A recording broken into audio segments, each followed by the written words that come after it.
Hi everyone, it's Piggy Pig Palace back with you again. And today we are going to be learning how to make guinea pig tunnels. For today you will need some fleece, and this is the arrangement that I have. I have some blacks, some leopards, some greens, some of this army material, and all these assortments. I also have some cotton fabrics, which are not fleece, and I like the froggy theme, so I have some frogs here. This one's another one with some frogs and flowers. And I also have some frog fleece, which are on skates. Little froggies skating. And then I also have different color solids, and this one is a really plush micro fleece. It's very, very soft. It feels very nice. So I like to use this in crafts where I use that as the insert because it's nice and soft, and that's what the piggies are going to feel the most. Now you will also need some batting. I got this from Joann's. I get the pretty thick one. It is a polyester batting. You can also get cotton batting.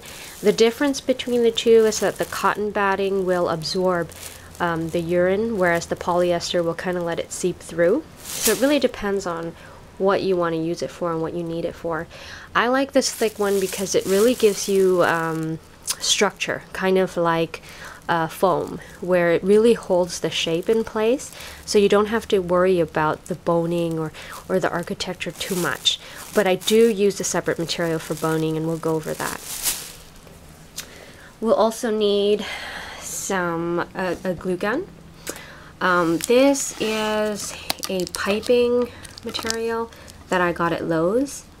It's a clear vinyl tube, and the size is, let me see, 1/4 inch. I'm not sure if you can see that.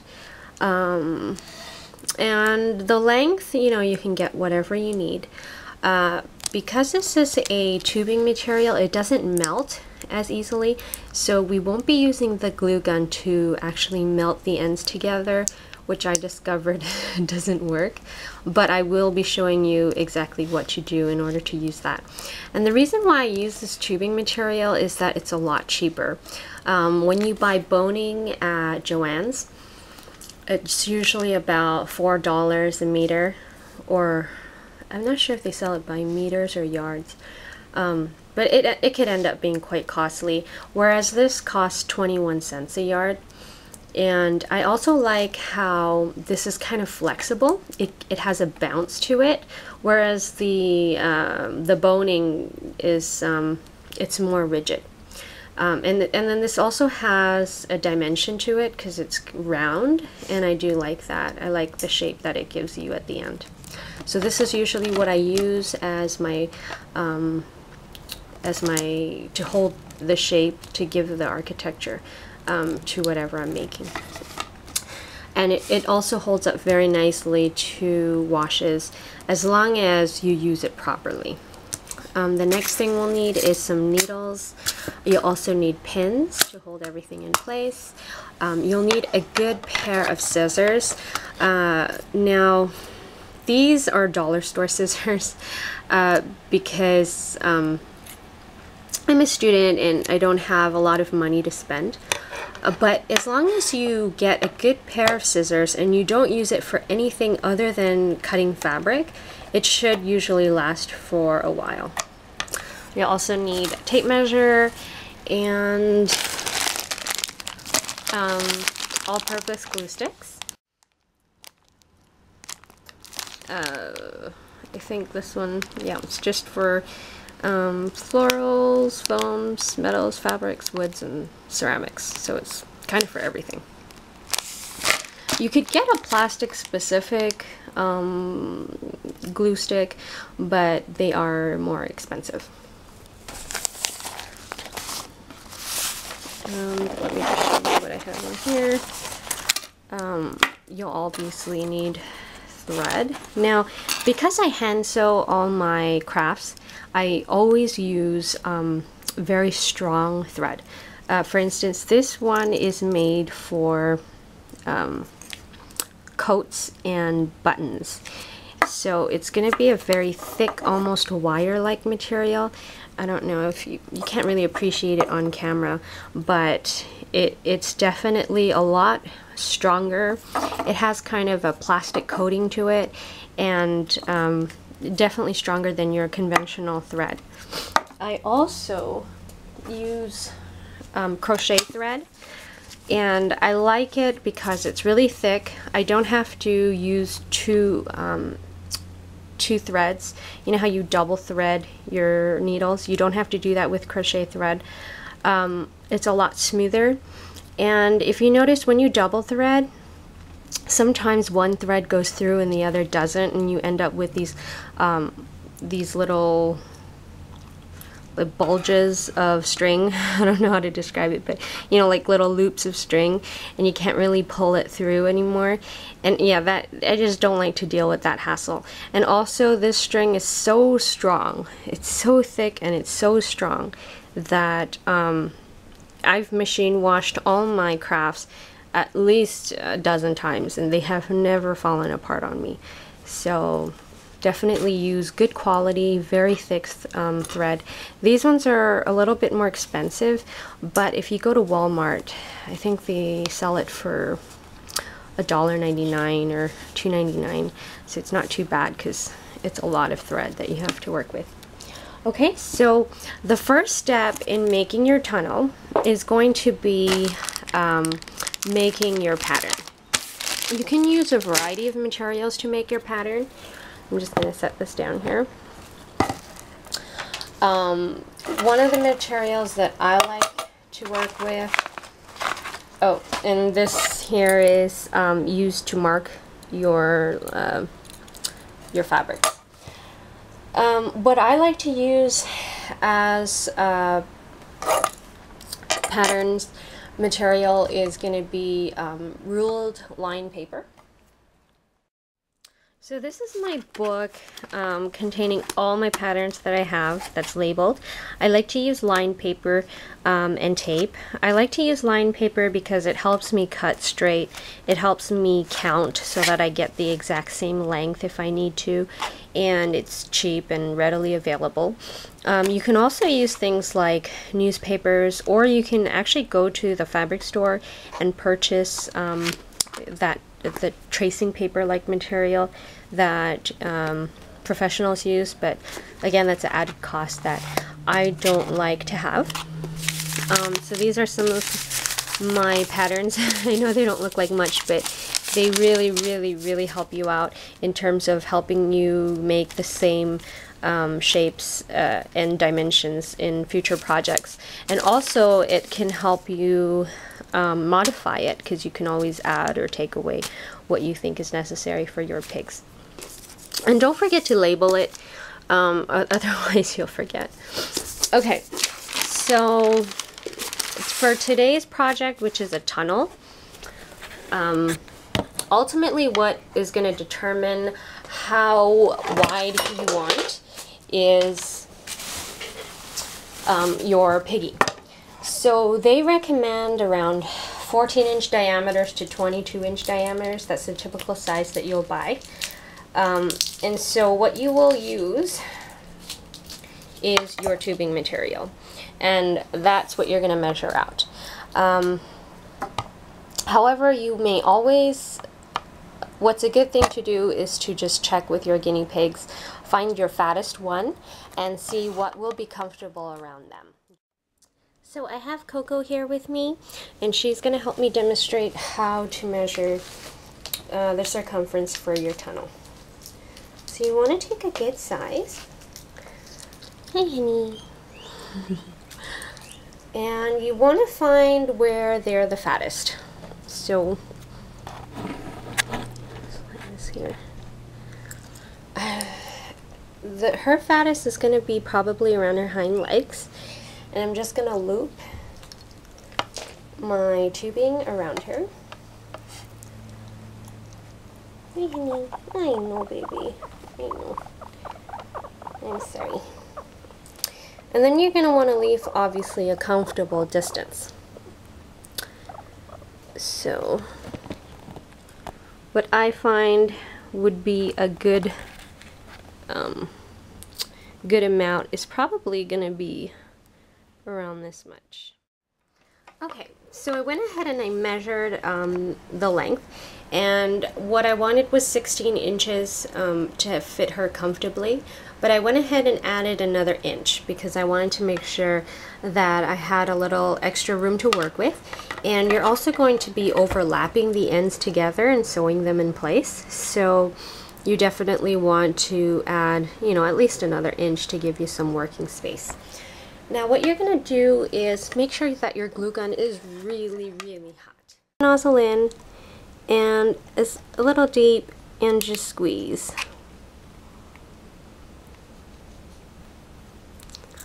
Basically what you want to do is you want to make a ball of your glue, and that's going to seal it off so that you don't have water going into the tube when you're washing it.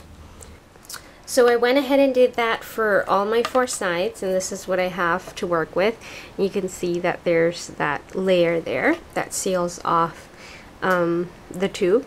And a good way to determine if you really have a good seal is to put it underwater and see if you see any bubbles and if the water goes into the tubing.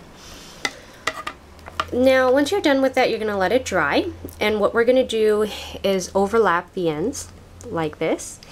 And we're actually going to sew the edges together. Basically what you do is you tie a knot at the end and you loop it through the inside so that the knot is inside the tube. And then what you're going to do is bring the needle back out and bring it through one pipe or one tube and through the other tube, and then you're going to wrap them together. So basically what you're going to end up having is something like this. I went ahead and made our pattern. I noticed it's always a good idea to go back and remeasure what your actual circumference is for that tunnel, because you've lost some obviously in making the edges sewn together. So I went ahead and measured it and found it to be 17.3 inches. So what you want to do is make your pattern, obviously the opening to be 17.3, but then you also want to add about ½ inch for seam allowance. So I went ahead and did that. Now length obviously depends on you and how much space you have in your guinea pig cage, and also how big your guinea pig is and your own personal preference. What I find to be a good universal area to begin with is usually about two pages that are taped together. Go ahead and set that aside. And I went ahead and cut the leopard print as well. So this is going to be our outside and this is going to be our inside. Usually what some people do is they put a cotton material on the outside because it saves on the fleece, which is usually quite expensive. But I really like this pattern and I think it's going to look really great on the inside and outside.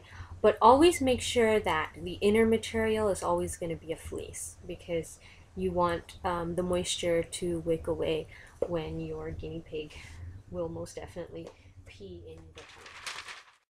You're batting to your outer layer. And you're going to want to do that so that it holds its place and doesn't move around. So what you're going to want to do is pin all the corners and pin the sides, and that's going to help prevent the materials from shifting while you're sewing. And a stitch that I like to do is the continuous stitch, and it basically just kind of holds everything together. Just make sure that when you're grabbing the outer material, you only grab a very small piece. You just want to want to keep it as conservative as you can. And that's because you're going to be, this is going to be the outside, and you don't want any of the blue thread showing on your final product. I realize not everyone will know what I mean by continuous stitch, so and that's just what I call it. I'm not sure what it's exactly called, but what you do is you take your string and you start by grabbing the outer corner, a small, maybe about 2 millimeters in, and then you actually move the needle kind of in a diagonal fashion so that you grab a lot of the batting but not a lot of the outside.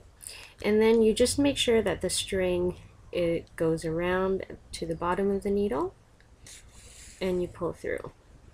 And then what it does is it kind of grabs that loop for you, and so you have a continuous seam going all the way across, and that just kind of helps to reinforce it. And you can pull it through as you go. Oops, sorry.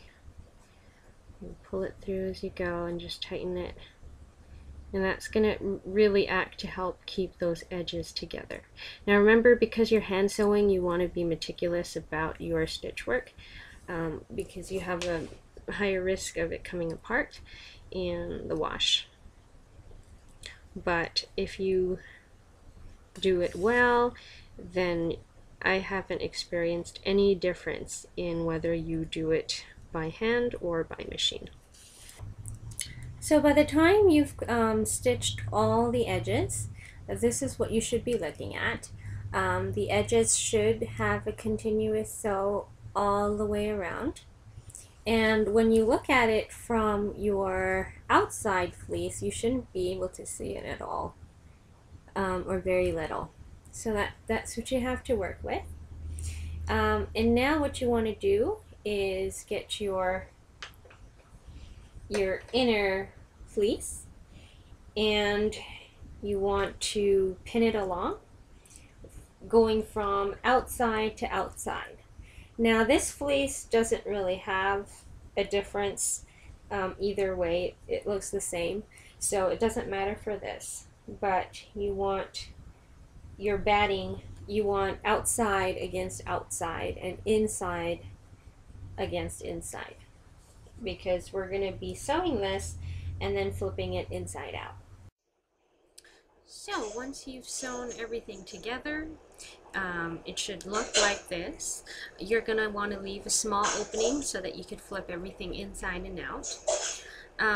So go ahead, and after you stitch everything together, and make sure you keep your stitches really small, because again, if you're hand stitching, you want it to stay together. And you want to just stitch the 2 layers of the fleece. You don't really have to worry about the batting, just because you've already sewed the batting to the fleece. So go ahead and flip that inside out.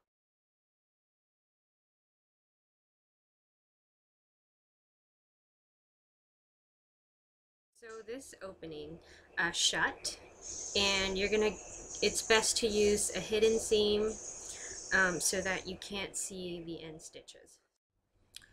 So once you have sewn on the edges, like so, you just go around the periphery and sew on the tubing to the end, and sew on the end to the other side as well. And you also want to use the hidden seam to sew it together, and that way you can't see the stitch marks from the outside, and you can't see the stitch marks from the inside as well. Now at this point, it's basically completed, except the ends. You have 2 choices. You could either flip it out, which is what most people do, and what you can do is tuck this end inside, and you pull this end and this end together, and you sew it all the way down to conceal the tubing.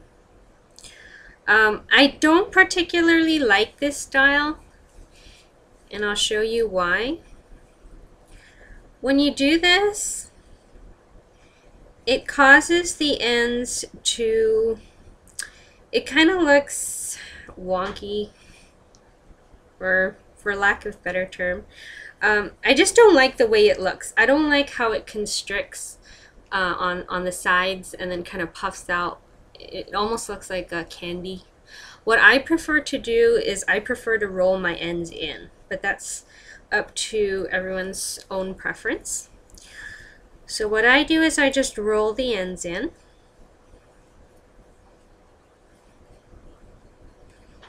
And you would sew it by bringing the inside layer and the leopard print layer together. You kind of pull on it and then you stitch it all the way around to conceal the tubing. So once you've completed the project, this is what you're looking at. I've used the hidden stitch inside, and that allows for no seams to be shown, or no string to be shown, I should say. If you have any questions on how I did the stitching, just post a comment below and I'll be able to show you. Maybe I'll make a YouTube video on the exact stitch work that I've used. So this is the Heidi tunnel. This is the finished product. Usually what you can do is you can also sew the inner fleece to the outer fleece, but I like to leave it loose just because guinea pigs are burrowers and they're gonna love to kind of nudge the fleece as they go through it, or they'll love to be surrounded by the fleece as well. Once again, if you want, you don't have to add the batting on the inside. That'll allow it for it to be cooler, especially in the summer months. But as you can see, if you do put the batting in, it definitely has more of a structure, and the guinea pigs can go on top and it'll just bounce right back up because of the wire or the tubing on the inside. So this item will be up for sale on Etsy. Again, 100% of all profits will go to Orange County KV Haven. So if you'd like to purchase this product, I will post a link to my Etsy account. This will be the first item that will be posted. Otherwise, you can always make it, and if you have any questions as you're making it, or anything that you want me to clarify, just leave a question below and I will respond as soon as I can.